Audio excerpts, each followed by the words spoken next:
निफाड तालुक्यातील विंचूर येथे महाशिवरात्रीनिमित्त अखंड हरिनाम सप्ताहाचे नियोजन गुरुवार दिनांक 20 फेब्रुवारी ते गुरुवार दिनांक 27 फेब्रुवारीपर्यंत करण्यात आले असून या सप्ताहानिमित्ताने महाराष्ट्रातील नामवंत कीर्तनकारांचा कीर्तन सोहळा पार पडला असून या कीर्तन सप्ताहामध्ये विविध आजारांवरती शिबिर पार पडले असून यामध्ये नेत्ररोग शिबिर, मधुमेह, उच्च रक्तदाब, छाती रोग शिबिर,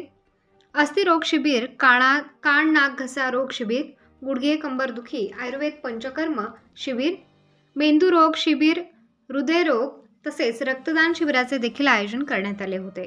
महाशिवरात्रीनंतर गुरुवारी 27 फेब्रुवारी रोजी सुखदेव महाराज न्यूपूरकर कन्नड यांचे काल्याचे कीर्तन होऊन महाप्रसादाचा कार्यक्रम देखील या ठिकाणी आयोजित करण्यात आला आहे। उत्तर महाराष्ट्र न्यूज नेटवर्कसाठी मच्छिंद्र साळुंके, विंचूर।